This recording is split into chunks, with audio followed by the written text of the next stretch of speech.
Mukulu nga kitaloni. Kitaloni. Amawulire ga Mulwana gakusanzeewa? Amawulire ago gansanze mu studio because twasose tukola ne mugana Kenimo. Amasimu ne gatandika okunkubira clinics. Omuyimbi wa Affudde ne mbagamba abalimba.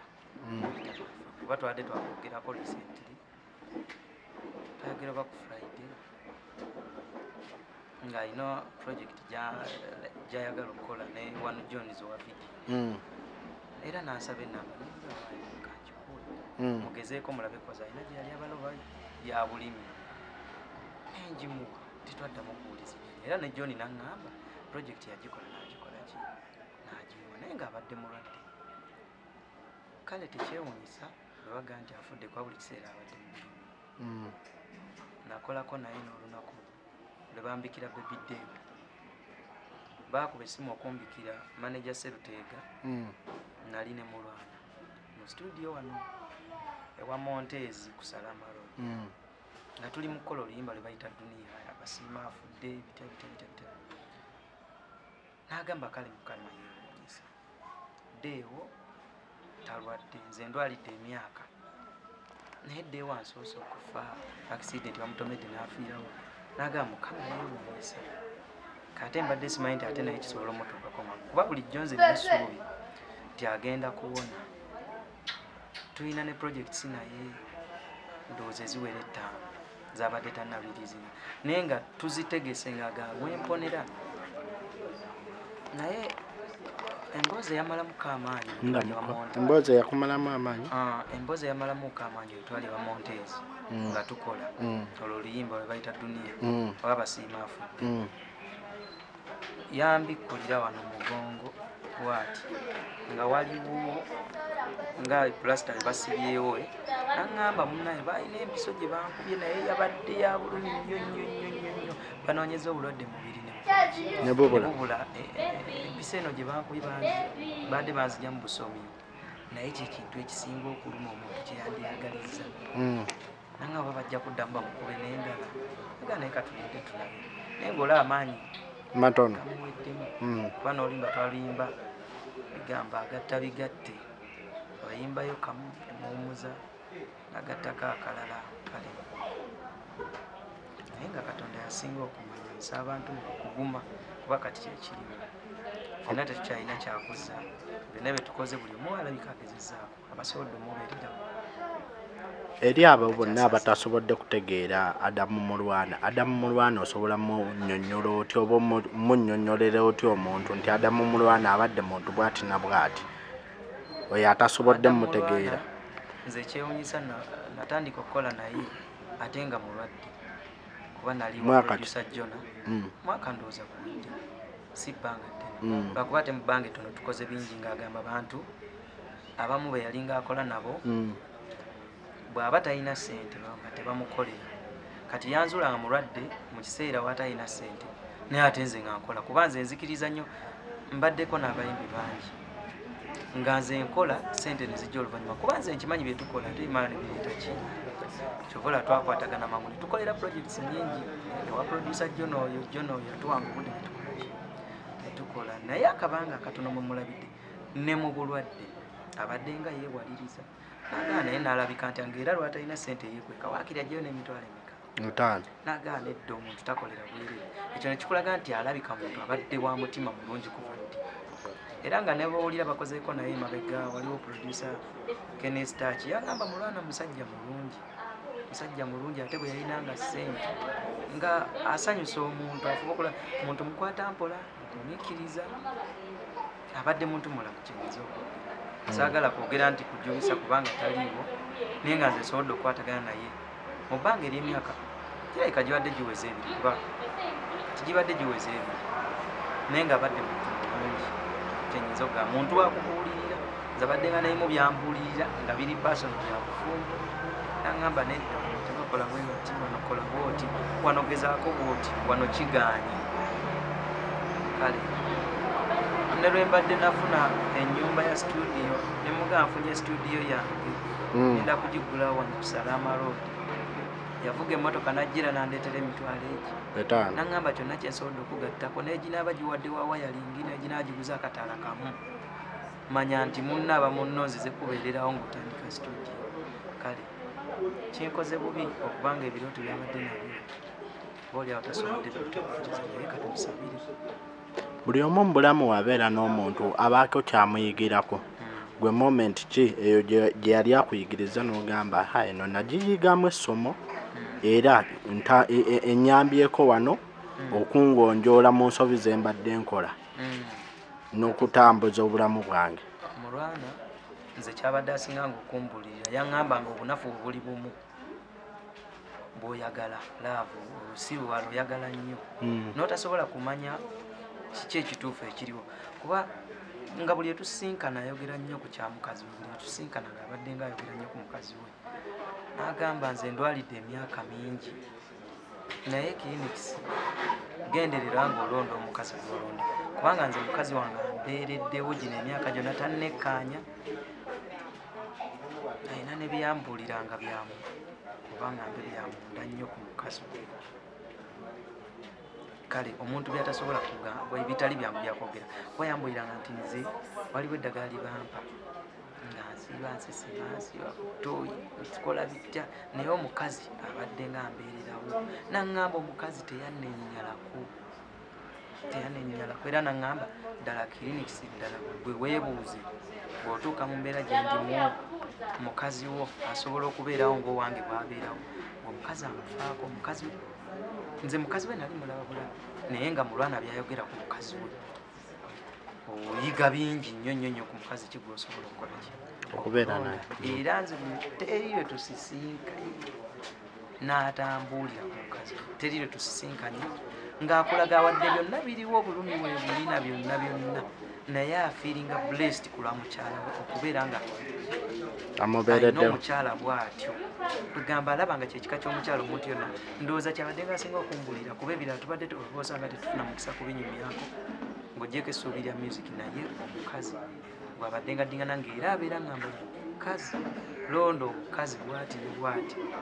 kuba tubeera wano nga tukola enkya tomanyi kijja kubaawo engeri gye yakubuuliramu ku omukazi gwe wali olina yali si yali alina okufiitinga kubeera twanyumyako yawulirako ko nga tuyomba ne mukazi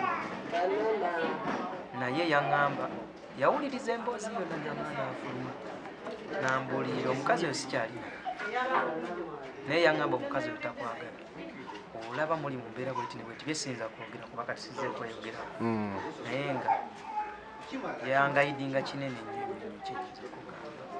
Mulwana abadde alina embeera gy'atera okwogera n'agamba nti be yakoleranga edda tebamubeereddewo mu bulwadde kino naawe yali akigambako nti abantu basinze okuwangaala nabo babe yakolera byonna baabufuzi baani abo bonna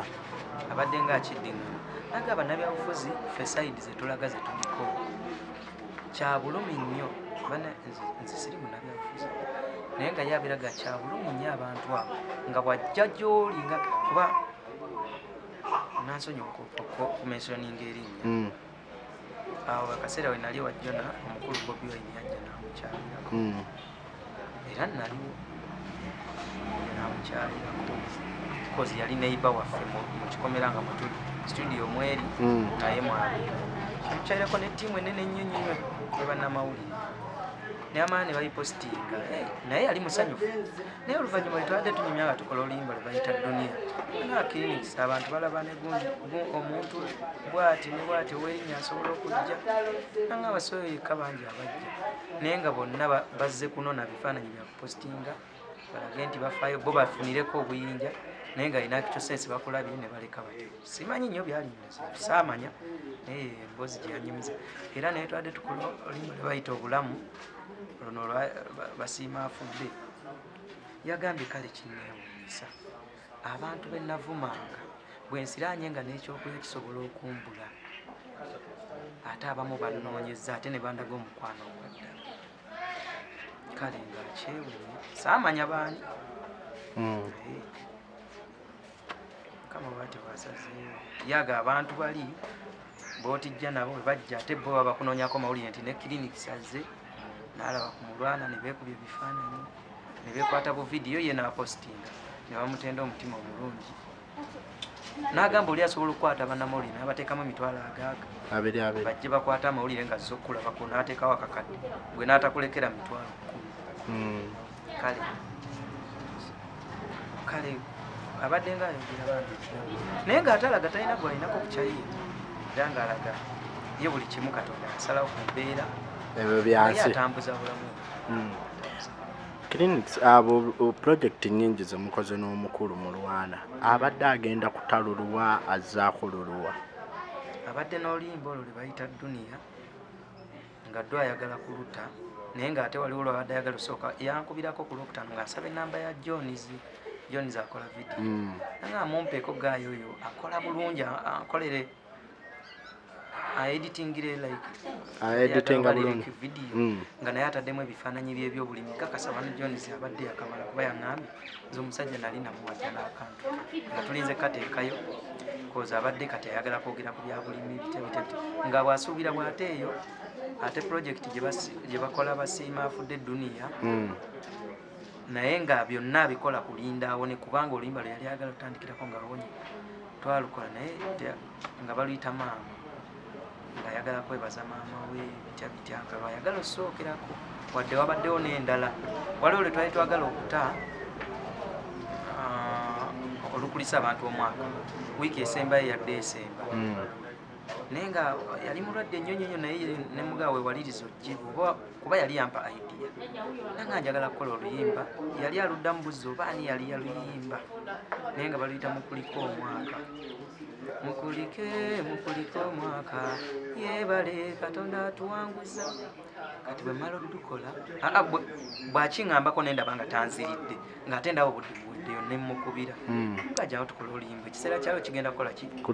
kutuuka koye clinics siina ssente nga naye bwomanyi mbajagala kujja wakiri nga ndinayo ku masanyaze ga mitwalireka ne mugamba nedda jjangu nanga bwompise kanzije tomanya oluyimba luyinza okubeera olwoki olw'omukisa bambi neewaliriza ng'ajja bwalumala n'agamba obuzibu siina na ssente za muwala agenda ku baaginga n'ezowajjita ne muga omuwala waki omuwala bwe kiba tekisoboka tumuleke nze kankwe baakingi n'ezowajjita emitwalo emeka nja kuyita mutebi akoleki akubemu era nempita mutebi naga onjagaliza olimba kati ngenda odduma kate naŋŋamba obulwadde bwanyiikirira era siina ssente zengenda kuteeka kuba enduwa balutambuza katulinde tulabe kati tetwaddamu lwogerako n'alwala saddamu nakumuwuliza tubaddenga olumu agamba naye togana nti nkukyaye naye nkwagala nnyo ntujja kuddamu twogere nga yesimu gyankubira ne mugaye byemirimu nti kayirindako naŋŋamba waliwo abantu tenda mu ddwaliro ly'amagye okunzijanjaba byamunda nnyo naye nsabira